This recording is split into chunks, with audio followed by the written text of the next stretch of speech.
My brothers and sisters, our life in this world is extremely short. Far shorter than what you think. Many of us, we've got hopes and plans and dreams and ambitions. And the truth is, let me be very real with you. Death will come to you. Death will meet you way before you can achieve at least half of your ambitions and your dreams. Nobody is promised tomorrow. Nobody.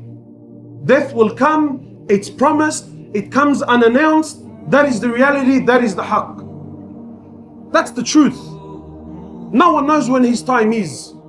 And my brothers and sisters, the very reason that we've been created, the very reason that Allah subhanahu wa ta'ala, He put us on this earth is to do what? Why are we here, my brothers? And please, let's just off the bat, whatever I'm gonna say, I'm sure there's differences of opinion, I'm sure other people have other, wallahi, good to everyone, wallahi, good luck to everyone. I'm just sharing my views. So my brothers, why are we here? Why did Allah subhanahu wa ta'ala create us? Are we here to play games? Be honest. Are we here to play games? Why are we here? Wallahi, my brothers, the more I spend time with the youth, I see that, and we always blame the youth. The truth is that the youth is a reflection of what came before them. Everyone's so focused about the youth, and our youth are lost, and our youth are confused, and our youth, Habibi, our youth are lost and confused because you're lost and confused.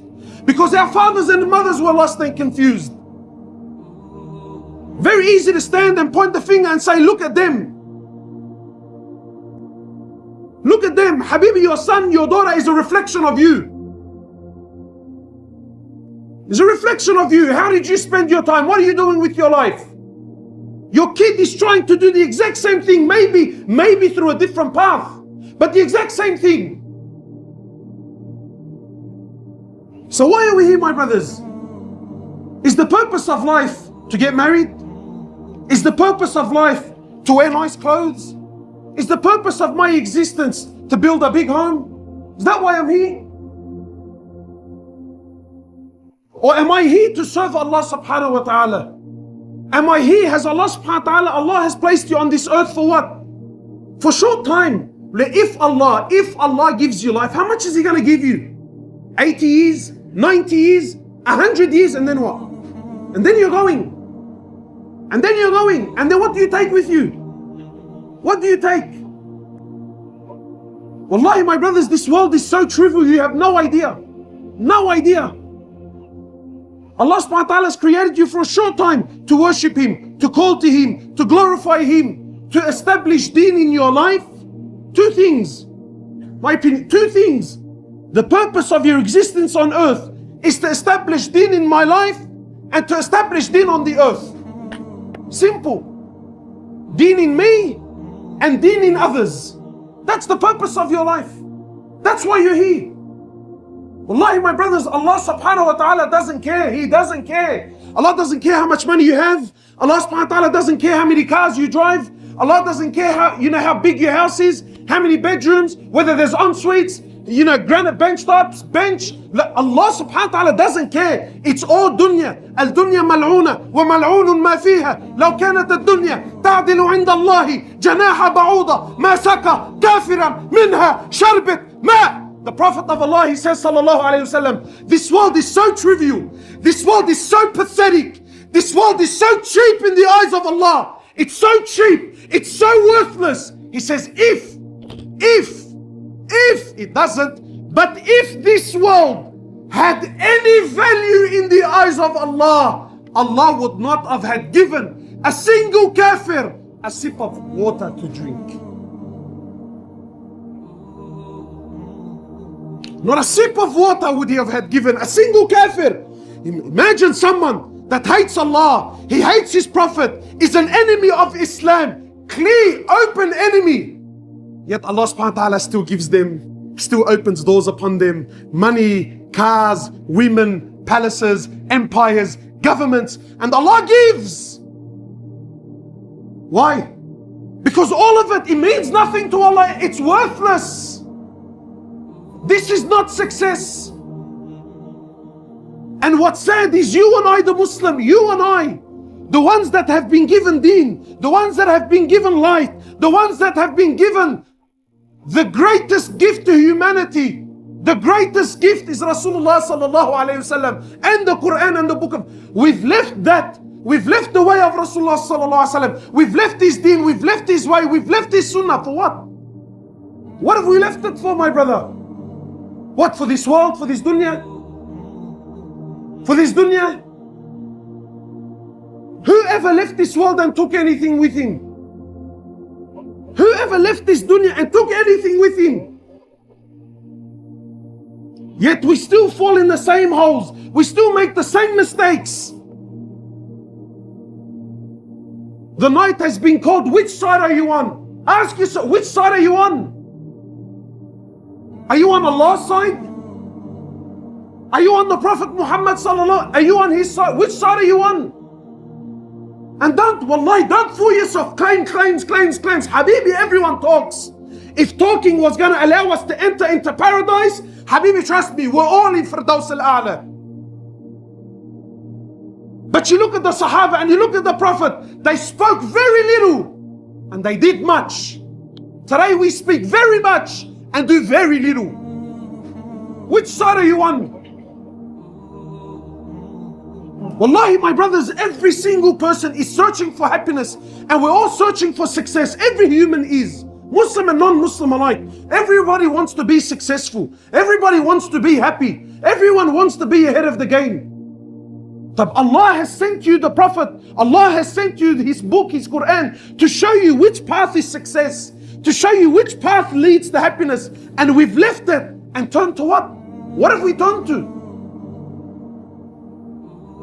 What have we turned to? People ask me, Akhi, why are we suffering? Why are we miserable? Habib, why do you think we're miserable? The Prophet of Allah, he said, I left you on the clear road, sallallahu alaihi wasallam. I left you on the clear road. I left you on the clear path. Layluha kanahariha. It's night, it's like it's day. I left no stone unturned. Look, I ask you by Allah, a man that taught you how to clean yourself in the toilet. Imagine he showed you how to clean, not just how to clean, what hand to use. What hand to use? You think someone that went through so much detail is going to leave you lost without direction? He showed you exactly a map. He gave you a map. People ask me, Akhi, what do I need deen for? Have you ever heard this? What do I need deen? You know why you need deen? Because deen is your GPS through life. Deen is your GPS through life. If you don't have deen, Habib, you're a lost soul. You're chasing your whims and your desires. Deen is the GPS. I'm lost, Habibi, I'm lost. I don't know where to go. I don't know what to do. Deen, GPS. Turn around, final destination where? Jannah. Fine. Your location, final destination, that's the road. Follow. Follow. But nahna no. The road is clear. It's there. I can see it. And everyone thinks he's a doctor and a scholar. Habibi, no, trust me. Go left here, I'll show you a shortcut. Turn right here, trust me, I know, I've been here before. And then when he turns right, is this it? Wallah, I don't know, man. I don't know, wallahi, there used to be a tree. I think they cut the tree down. Left and right and U-turn. Habibi, what do you waste your time for? The path is there, the path is clear. Wallahi, my brothers and my sisters, please try to understand this concept. Allah subhanahu wa ta'ala is not looking to be impressed with what you can come up with. You know, sometimes people think that, you know what?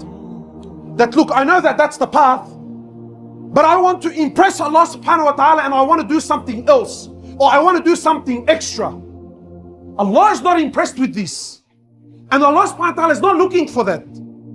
Allah subhanahu wa ta'ala made it very clear. This is my path. This is my road and this is my prophet. And you will only success if you follow his road. Anything and everything other than his way will lead you to destruction, even if it's under the banner of deen. Yeah, and if I want to create, and this is where this whole topic of bid'ah comes from. If I want to create a new form of worship, it's sincere, it was really for Allah subhanahu wa ta'ala, it's out of this form of bid'ah. If the Prophet didn't do it, it's going to lead you to destruction. Why? Because Allah is not looking for inventions. Allah made it very clear. That's the road, that's the path. He was perfection. You follow, you reach success. You don't follow, you come up with your own things, you make lefts and rights, you're going to be destroyed. Very simple. Very simple. So my brothers, in relation to this topic, where are we? Where are the youth? What's happening in our communities? What's going on with the boys? Why have we left the way of Rasulullah sallallahu alaihi wasallam? Why have we left the way of the Sahaba? For the way of what? What life are we living? What life have we chose? We've become thugs. Thugs. And not gangsters. Someone warned me. He said, "Me brother, don't call them gangsters." I said, what do you? He said, "Me call them pranksters, because that's what they are." You call him a gangster, even though you're addressing the issue, but deep down in his heart, he feels, see? So he acknowledges, "I'm a gangster." Habibi, you're a prankster, that's what you are. You're a prankster. You choose a life other than the life. And listen, please try to understand. Don't think a gangster is someone that gets tattoos and sells drugs. La habibi, wallahi, there are people with beads and they pray in the masjid and their fathers and they're 60 and 70 years of age, and he's a bigger gangster than the gangster on the street. A gangster is someone, a prankster. A prankster is someone that oppresses. A prankster is someone that leaves the way of Rasulullah sallallahu alaihi wasallam. He's a prankster. So my brothers, what have we left? We left the way of Rasulullah sallallahu alaihi wasallam for the life of whom? For the life of whom? What are we following? What's happening in our community? What's happening in our community? There's a death on a weekly basis. A death on a weekly basis now. And who's killing who? Don't you understand? When you leave the way of Rasulullah sallallahu alaihi wasallam, people tell me, "Brother, look at what kafar." Habibi, never mind what kafar are doing to you. Allah himself will destroy you. When you leave the manhaj, when you leave the way, when you leave the path, Allah will destroy. Never mind what kafar are doing. Allah himself will destroy you through your own actions. Through your own actions. We've left the way of Rasulullah sallallahu alaihi wasallam for who? Let's be honest. For the way of Fir'aun. Is that what we're doing? Whose side are you on? Are you on the Prophet's side or are you on Fir'aun's side? And the youth and my brothers and my sisters, wallahi, I see the love we have for this love. This life, bro, we glorify it so much. Far, did you see? Far, did you hear? Brother, you see what he's driving? Do you see what he's wearing? We love it, brother. What do you love about it? What do you love about it? You choose the life of the prophets, you will have the ending of the prophets. But if you choose the life of Fir'aun, by Allah, you will have the fate and you will have the end of Fir'aun. Muslim or non-Muslim, doesn't matter. You choose the path of Fir'aun, Allah will show you very clearly. You choose that path, you're going to have the ending of Fir'aun. Look at the way we're going out. Look at the way we're going out. If they're not dying by being shot, one of the mashaykh was saying, I heard this with my own ears, one of the mashaykh. He says, I went to visit an old man. He says, I went to visit an old man. The family called him and said, and this old man grew up, again, a gangster is not just a person who, has the image and the Burberry bag. No, Habibi. A gangster is the one that left the way of Rasulullah sallallahu alaihi wasallam. He's a prankster. So this sheikh was saying, he said, so the family came to see me to go visit an old man. An old man. He said, so when I got there, this old man, all his life, he used to listen to music. All his life. Farid Atrash and Kalthuna and these very famous Egyptian singers, He said, when I got there, the family, just before the sheikh came, they said, the sheikh is coming, right? They were playing Kalthum. What are the Egyptian singers? They were playing for their father who's on his deathbed, he's dying. So the family said, look, out of respect for the sheikh that's coming, how about we turn her off, play some Quran, just to show the sheikh that there's still some deen in us.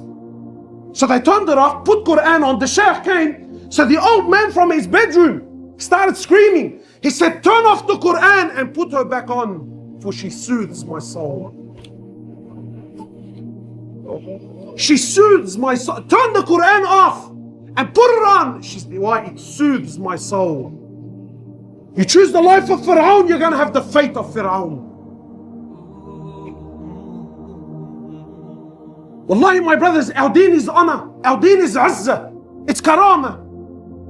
And the life of Rasulullah sallallahu alaihi wasallam is a life that uplifts humanity. Never mind Muslims. It uplifts humanity. We've left that for what? For what? For the life of thugs and pranksters. And it's a false image. Wallahi, my brother, it's a false image. You think that life, yeah, brother, it's hectic. Wallahi, it's rubbish. It's rubbish. I'm telling you. It's not just so much personal experience. Habibi, I've seen, I've mixed, I've dealt with these brothers, I've dealt with their issues. They've spoken to me on one-on-one. Wallahi, it's filth, rubbish, distraction. You have no idea. Don't be fooled by the cars. Don't be fooled by the hectic watches and the clothes and the Burberry and don't be fooled. The promise of Allah in Quran, وَمَنْ أَعْرَضَ عَنْ ذِكْرِي فَإِنَّ لَهُ مَعِيشَةً ضَنْكًا. Facts, basics. Who speaks the truth, Allah or Tupac? Nah, astaghfirullah, brother, what do you mean? Habibi, no, you be real. You be real. When Tupac is played and those beats are rolling and he's ripping out the lyrics, be real. The heart moves. Yeah, man. Yeah, brother. You see the way he put it to him? You see this, you see that. But when Allah speaks, it falls on deaf ears. You choose the life of Fir'aun, you have the fate of Fir'aun. How did our mate Tupac die, mashallah? How did he die? Allah will show you again and again. All those that stand and follow the path of Fir'aun, Allah destroys them and destroys them by the thing that they take honor in. Has Allah not destroyed them again and again? And still we follow that path. What does Allah subhanahu wa ta'ala say? He says, whoever stays away from my deen, whoever stays away from my remembrance, whoever stays away from my path. Listen, my brothers, listen, facts. Whoever stays away from the deen of Allah, the promise of Allah, فَإِنَّ لَهُ مَعِيشَةً ضَنْكًا. For him is a miserable, wretched life. So yes, maybe to your eyes it appears, brother, look at his cars and look at his money and look at this and look at that. But don't you dare think that they're happy, man. Don't you dare think that they're happy. Wallahi, if I could just expose what I know. On the outside it has this awesome image, but on the inside it's filth and rubbish.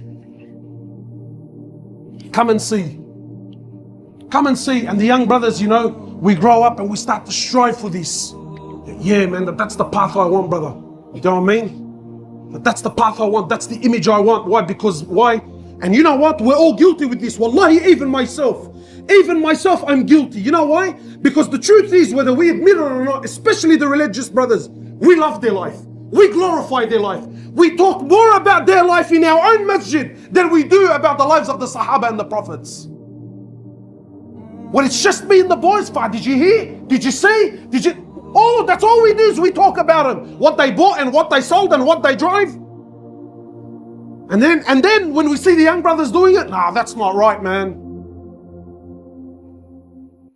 We love it. Wallahi, we love it.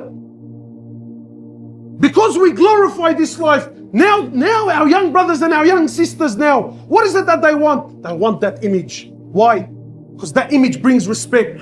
Because that image brings hectic cars. Because that image brings beautiful women and it brings this and it brings that. But you don't see what else it brings also, my brother, my sister. And this is what's sad. We left the way of Rasulullah sallallahu alaihi wasallam. We've left our wives. We've left our families. We've left our mothers and our fathers. We've sold anything and everything that's dear and valuable and that actually cares about us. We've sold it. We've sacrificed it. and we chose a life of people who by Allah, they care nothing about you, man. I see the boys when they're hanging out. Habibi, it's all fake from top to bottom. It's dog eat dog world.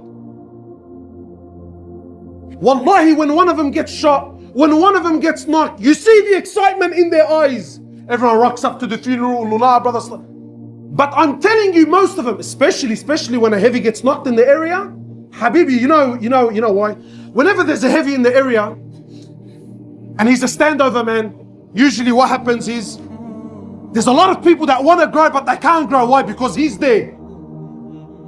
And the only way for them to grow and for them to prosper and for them to reach the levels that they want, he needs to go. But you can't knock him. Why? Because, whatever it is, I don't want to talk too much because I don't want the brothers to assume I'm speaking about particular families, And I hate that. Don't accuse me of that. But that's wallahi, that's their way, that's their system. So you think that these boys care about you, but as soon as you're not, you have no idea what doors he opens for them behind closed doors. You have no idea. Yeah, he comes to your janazah, he acts like he cares, he's all upset, and brother, please let me know. But who is deep down?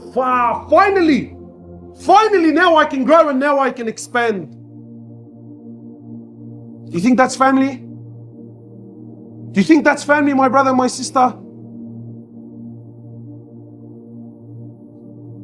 When you make more money than him, he's filthy. When you make a move, when you have a contact, it's all about where's he going, what's he doing. Dog eat dog world, cutthroat world. Is this the life you want? You think that these people are friends? My brother, do you honestly think that these people are friends? I used to say to the boys, when you're growing up, you look up to this stuff, and you hear about, oh, did you hear this guy got charged, he's doing time in Habas. Look how shaitan, he glorifies every aspect of their life. Habibi, when was going to jail ever an honorable thing? When?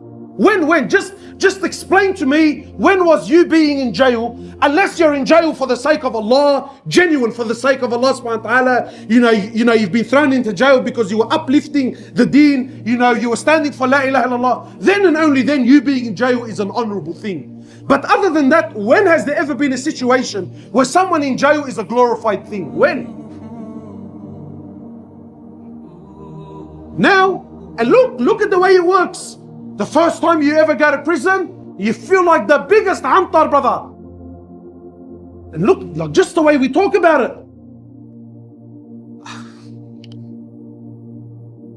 I knew a brother that did, I don't know how many years. Like we used to go to school and then he did, I don't know how many years, then he came out.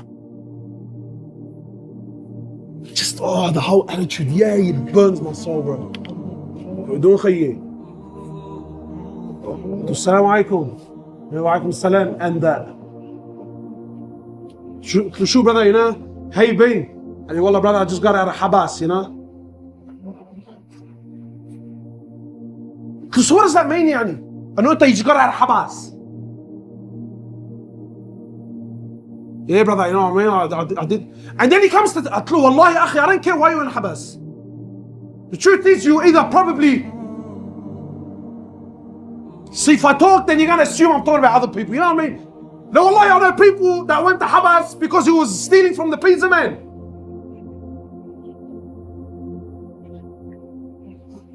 But he's been in there for 5 years. You don't know why he's there. But I did Habas, and then you and I, man. Who is the shahad maha'u franga?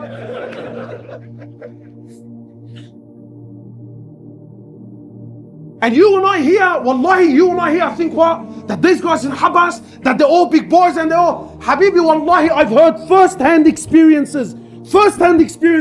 Some of the biggest names in the area, deep down when he's inside, wallahi, they cry their nights. Wallahi, they've become junkies inside. Why? He can't bear with it. Habibi, it's all image. So you go to Habas? Honestly, my brothers, please, do you remember your first prison visit? Does anyone here remember their first prison visit? I remember the first time I ever went to visit someone in Habas. Like I was on cloud 9. I felt like Tony Montana, Habibi. Why? Because I was pretty much a good boy. Like, crime was never my thing. We're going to Habas, man. We're going to see what it's like inside. Wallahi, even my persona, like as soon as I got to and I don't have dramas with anyone. I got to the Habas. Habibi, relax. Man, you've come to visit someone. Yeah, but brother, I'm visiting. And I remember, our first prison visit, it was the sickest thing in the world, bro. My first Habas visit. Now when he told me Habas visit, Ya Allah, run for your life, run. Why? No one's interested, Habibi. That's the truth of your life. You got a Habas, your mates will come visit you for what? First month, 2 months, Habibi, 1 year, and then what? You know who you're left with? Do you know who you're left with? You're left with those who you sold for that rubbish. Your mother and your father. The one who now, brother, I don't have time for my old man. I fritni sarani this bloke, bro. Now fritni. Now I don't have time for him. But you go, Habibi, you go. Go to prison and see who really cares about you. Go to prison and see who stands by your side. Wallahi, my brothers, in this life, that life, the only people you will ever hurt are those that really care about you the most. And the people that pay the biggest price for your stupidity are those that care for you the most. Your boys will help you out for the first 2-3 months. They'll put money in your buy-up and this, that and the other. And then at the end you think, sure bro, Fretni, man, I don't have time for him, brother. And that's the truth. And then who's left there every single Saturday and Sunday? Speak up, bro, speak up. Who goes to these prison visits? Who's left? Ali and Ahmed and Mohammed, and she's standing there, bro, an old lady that's had to drive for 3 hours. 3 hours she's driving and standing there and go through one checkpoint and another checkpoint and have some guy frisk her and touch her and all this because you thought you were a bad boy on the streets. All this because, brother, now I'm in Habas Khayye. Every week she never fails you. Where's your boys? Where? Wallahi, I know of mothers, they save their pension money, brother, pension money. She's supposed to be retiring, enjoying her life. Khalas, I'm living out the rest of my days. She saves her pension money. Why? So that she can put it in his buy-up. So that he can buy his tuna and his bread and the rice or whatever he needs, his basic needs. We were supposed to be growing up to help them in their old age. And that's half the problem. Wallahi, that's half the problem. The brother's mother and father have been coming to visit him for 5 years. Tell him, brother, what do you want to do when you get out of Habas?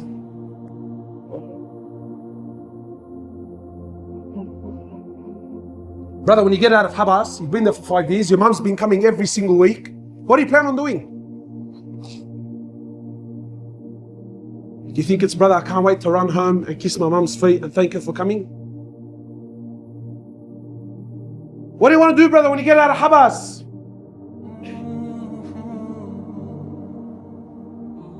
Am I allowed to speak the truth, or do we want all sugar-coated? He's either going to a brothel, that's really, he's either going to go to a brothel, or he's going to go with the boys and rack up and smoke up. And is this your life?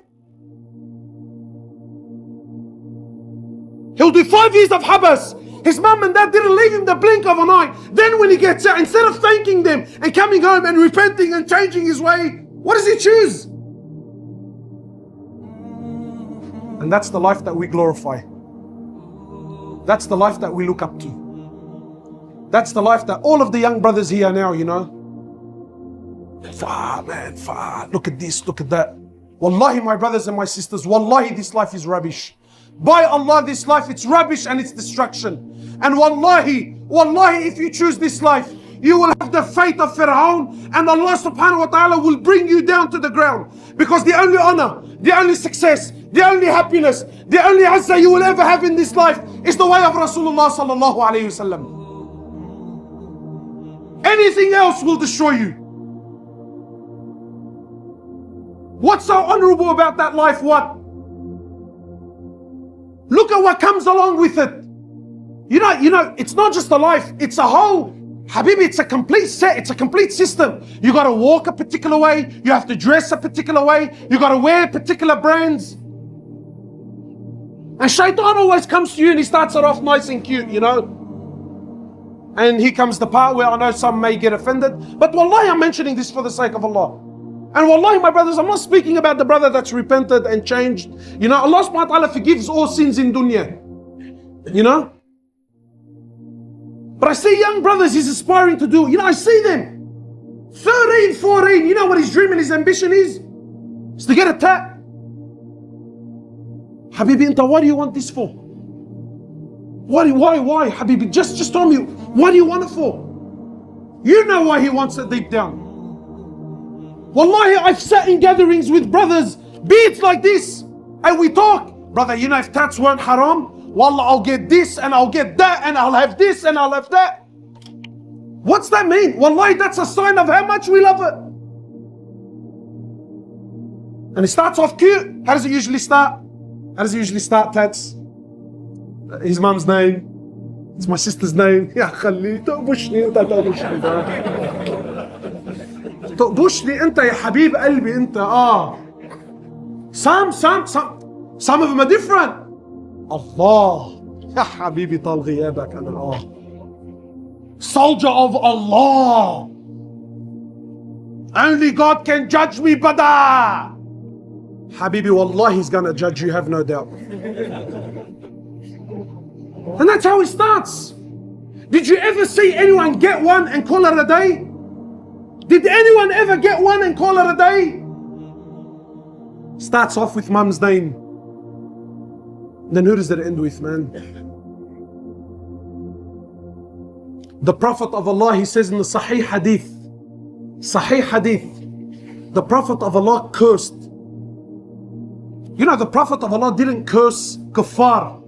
Very rarely ever cursed kuffar. Very rarely. Was always a man of, generally speaking, overwhelming forgiveness and letting things go and letting things slide. And da'wah, you know, when Jibreel came down, when the people of Ta'if, when Jibreel came down, he says to my Prophet of Allah, with me is the angels of the mountains, and if you so wish, they will crush the two mountains over the people of Ta'if, those that stoned him and harmed him and pelted him. What did he say? He said, rather, I ask Allah that from their progeny, you know, that Allah subhanahu wa ta'ala raises an ummah for the people of Ta'if who harmed him and stoned him. But when he came to the topic of tattoos, and yes, my sister, yes. Yes, ya Habib Alwi inti ya Ruhi, yes. For the one that plucks her eyebrows, mashallah. He's not talking about that, is he? For the sister that plucks her... No, I'm not plucking, I'm just cleaning it up. Have you heard those movies? I'm cleaning it up. The Prophet of Allah in the Sahih Hadith, he cursed. The Prophet of Allah, he cursed the one that plucks and the one that does the plucking. And he cursed the one that gets the tattoo and the one that does it for him. Both are cursed. But I want to ask you something. If the curse of Rasulullah sallallahu alayhi wasallam is on you, what hope do you have in life? You're making dua, Ya Allah, open it upon me. And the Prophet of Allah is saying, Ya Allah, destroy them and curse them. Whose dua you think is going to be accepted? And yet we love it when a brother gets tattoo. Wallahi, all of us, our persona. That man. And you know which ones I love? There's the guy who plays the humble game. And look, I got a tat, but my shirt covers it. But subhanallah, his shirt always manages to miss the few strokes that come out at the end. And look, I haven't showed you the complete tat, but I want you to know that there's something under it.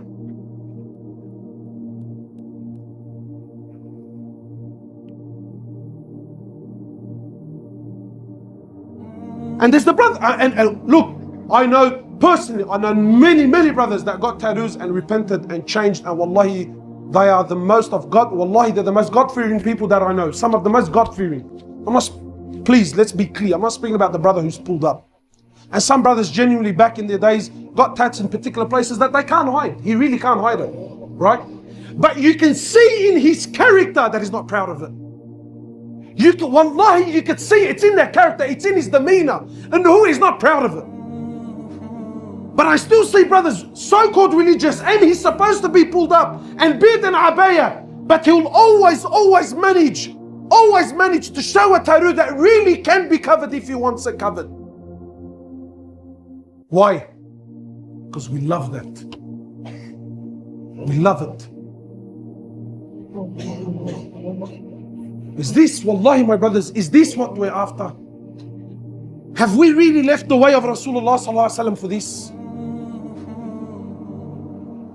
Look at this life, look at these people and how they live. You know, wallahi my brother, especially the young brother that's aspiring to be like this, I take an oath by Allah. You know, those that used to be genuine OGs, genuine gangsters really back in the days.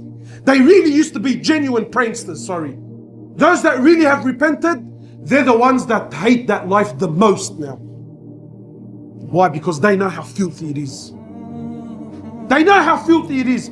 And for my young brother, the one that's aspiring to be like that, let me tell you the truth. While you think that this path is glamorous and glorious, wallahi, the whole community thinks you're a nishah. Am I lying? Please help these young brothers. Am I lying? Who thinks that this life and that image is disgusting? Raise your hands for the young ones to see, so that they don't think I'm lying. So you've seen it with your own eyes. You think that, wallahi, the community is fed up. It's fed up. You know, there used to be a time when we used to hear someone got shot. Who, when, how, what happened? Now, oh, when are these people going to change, bro? And you know what, my brothers? Do you know who ends up shooting most of these people? Do you know who ends up? Who knows? Who ends up knocking most of these people? Who? Their mates. Their mates, their boys, their cowies. Brother, he's my celly. I remember the first time I heard that, because I got noidea.com, yeah? He's my celly. I thought, what's that? Like a cell phone? I really didn't know what's a celly? Nah, brother, he was my cellmate. We did habas together. So we go back to the habas part, you know what I mean? How many times, and be honest, how many times have we heard a brother got knocked? A brother got killed by who? By his celly. By one of the boys. And people do this whole, brother, wallah, we're like this and we're like that, and I'll take a bullet for you, and Aflam Hindi و Turkey بقى, bro. And wallah al-azim, I take an oath by Allah, and by no means am I trying to be funny, Allah knows. And wallahi, my brothers, as soon as, and I hate it, brother, this came out, brother. Habibi, when this comes out, he runs. Wallahi, that's the truth. One of the boys got knocked while he was with his mates, and not a single person made a move. Why? Because that's the truth. That's the truth. That's the life you're living. No one for no one. Brother, I'll take a bullet for you. Brother, sit down. Please, man. Take a bullet for you. Just wake up and make dua for me. It's an image, wallahi, it's a false image. And you know what else? You know what burns me the most? We think these people are tough. We think that image is strong. Wallahi, I take an oath by Allah. Wallah al-azim, they are, most of them, so that I do justice, most of them are the biggest cowards on the face of the planet. Because you know why? The truth is, we're only strong, we only oppress, we only put it on the one that we know he can't do anything about it. Tell me I'm wrong. When a drama in the area happens, this is generally the go. Generally, I'm not saying all. When a drama takes place, what's the first thing they do? Brother, who's that? Habibi, what does it matter who's that? Aren't you staunch, brother? Aren't you a Zalmi Kaz? What does it matter who that is? What do you need to ask for? There's a reason why he's asking. Why is he asking? Why? Because if he's heavy, if he's someone that can do damage, then what? Brother, nah, wallah, for the sake of Allah, I forgive him. For the sake of Allah, you little kazzab. For the sake of Allah, you little kazzab. But if it's someone I know I can hurt him, and I know I can put it on him, and I know that pretty much nothing's gonna happen to me, well, we've seen what happens. Is that a real man? Is that a real man? And be honest, who are we killing? Who are we killing? Ever noticed how we're only killing each other? You know why? Because we know each other. Very rarely, and I'm not encouraging this in any way, shape or form, very rarely did anyone ever get out of the area and do dramas with someone that's unknown. True or not? Please answer so the young kids know. True or not? Yes, it's true. Why? Brother, مضق معه, brother, مضق معه. مضق معه. But for me, طرب ترمبكي, no problems. For him, don't ضق معه. But for me, you do the dabki, no problems, you little jaban. Why? Because I'm daif? Because I don't have a big family? Why? Because I can't stand up for myself?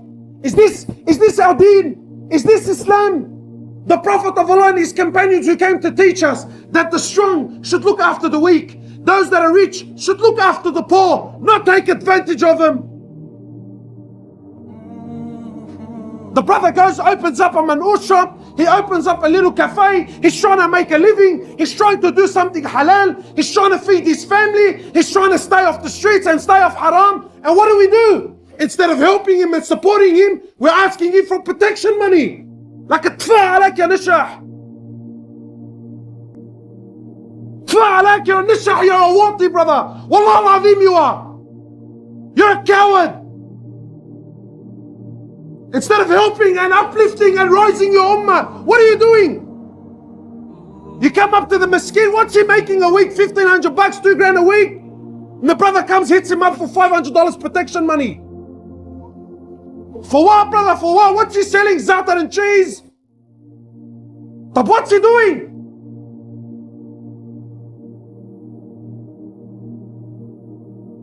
Nah, brother, nah. Yeah, you know what? Let's open doors. No, brother, I only do it because he's a Shi'i. What? Is that how you're justifying the way because he's a Shi'i or he's a Alawi? Where's your akhlaq? Where's your adab?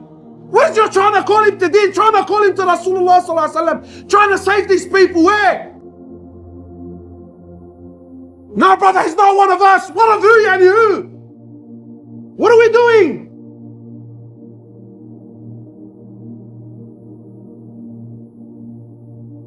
And we love it, bro. Wallahi, we love it.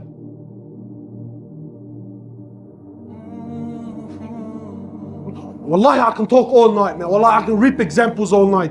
And the sisters, before I forget, Malish, you're not going anywhere. Relax.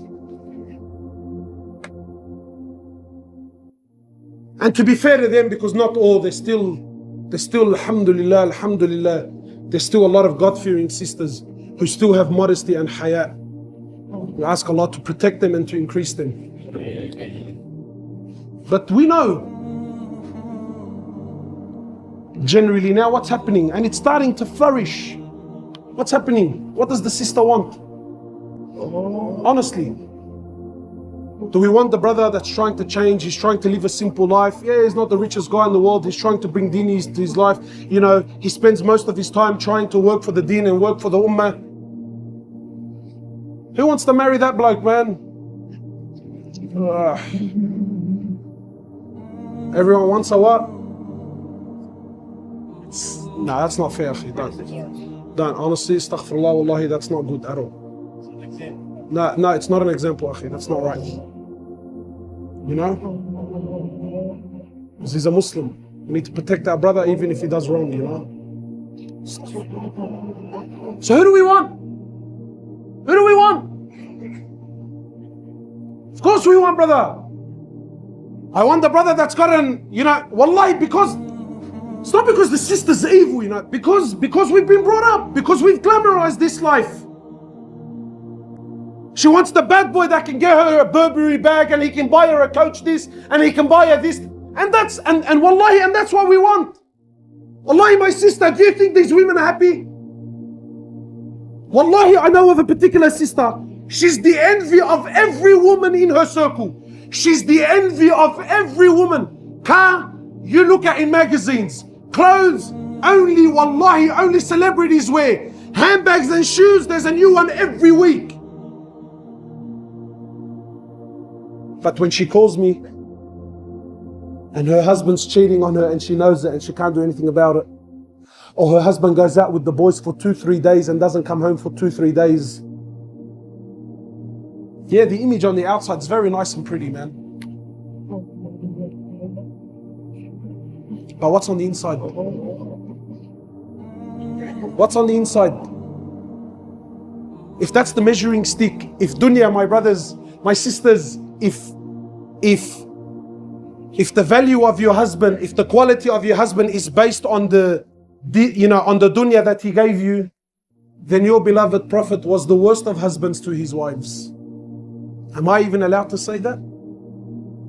Is that even allowed to say? A'udhu billah, was the Prophet of Allah the worst to his women? He says, the best of you are those that are best to the women, and I'm the best to my women. What dunya did he give her, my sister? What dunya? Aisha says in the authentic narration when she was speaking to her nephew Urwa, she says, Wallahi, a full moon, we would see the full moon, then the full moon, then the full moon. 2 complete months used to pass us by. 2 complete months used to pass us by. And she said not a single flame was lit, yani no cooking and no boiling in any of the 9 houses of Rasulullah sallallahu alayhi wasallam. You know, sisters always tell me, I wish I could marry the Prophet. Sister, please, please, please, for the sake of Allah, please, sit down.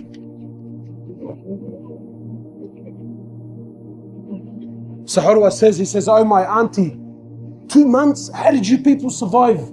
She said to him, al-aswadan, al-tamru wal-ma. She said, we survived off dates and water for 2 months. And then one time, there was some sort of dispute. One time, his women came together and they asked the Prophet of Allah, no, do you think maybe you can increase in our dunya? So one time, the wives came together and they said, look, we're not asking for palaces, but just, maybe if you can increase the living standard a little bit. Allah subhanahu wa ta'ala reveals Quran. Allah subhanahu wa ta'ala, He says to the Prophet of Allah, tell your wives, that if it's this life that they seek, if it's the luxuries of this world that they seek, then tell them to come. We will give them their rights. You will divorce them in an honorable manner. They can go and seek their wealth. But if it is Allah and the Akhirah that they seek, then tell them, more or less, tell them that this is the path. Choose your path. What do you want? You want Fir'aun? Or do you want his beloved Prophet Mohammed sallallahu alaihi wasallam? So how do we draw this to a close now? Alright, we've heard, yes, we've had a good laugh. What do we do? Wallahi, my brothers, we need to change. And look, change, I'm going to be the first one to admit, there's many opinions. But akhi, wallahi, you need to make a move. You need to make a move. Allah subhanahu wa ta'ala, He says, more or less, He says, I will not change the condition of a people until they change the condition of themselves. Habibi, wallahi, I cannot help you if you yourself don't want to help yourself. If you yourself are not ready to put your hand up and say, you know what, brother, I need help, I need to make a move. And what are we asking for? Are we asking that we want people to become a shaykh and ulama? No, wallahi, no. But just make a move, make a positive move. Wallahi, if there's anything you take from here, this has been my message for the last few weeks. I'm begging everyone, Habibi, just start praying. Just start praying. Is that hard? Let's just start praying. And don't let shaitan get the better of you. Because look how shaitan works. Brother, how do you want me to pray and I'm doing bizzo? Brother, how do you want me to pray and I have a girlfriend? Brother, how do you want me to pray and I drink alcohol? Brother, Habibi, what? Please, my brothers, help me. How does two wrongs make a right? How? You selling drugs, or you taking drugs, that's one haram. Yes or no? Yes. But you not praying, Habibi, that's another world. Don't let shaitan destroy you. Don't let shaitan fool you. Your salah is between you and Allah. Don't let anyone stand between that. So brothers told me, yeah, but brother, I heard that, if you drink alcohol, that you can't pray for 40 days and you can. I think, brother, where do you get this from? Pray. No matter what you do, my brother and my sister, pray. I'm not encouraging sin, and I'm not encouraging haram in any way, shape or form. But I'm just saying, even if, so please, I hope I'm being clear. Even if, let's say, khalas, I'm determined, today I'm going out clubbing with the boys. That's it. You're not going to stop me. I say, fine. Khalas, if I can't stop you, it's between you and Allah subhanahu wa ta'ala, that's fine. But please, my brother, please, before you go clubbing, pray Isha. Is there anything wrong with that? Don't be, brother, that's hypocrisy. Brother, you're the hypocrite. Sit down and shut up. Because when you run your mouth like that, you're turning people off deen. Some brothers, in trying to stop a brother from selling drugs, he picks on the only good thing he does. Brother, you pray and you sell drugs, how can that be? So what does the brother end up doing? Yeah, he stops the prayer. You instigated that. Don't assist shaitan on your brother. Don't assist shaitan on your brother, and don't assist shaitan on your sister. So what do I say to the boys? Yeah, Habibi, do you want to go out clubbing? Do you want to drink up and get wasted? That's fine, just pray Isha. Can you do that? And try your best. Be home before Maghrib, be home before Fajr. But our problem is we've become extremists. Bismillah. So please, my brothers, wallahi, come back to your deen, come back to salah, come back, please just come back. Come back and start moving, man.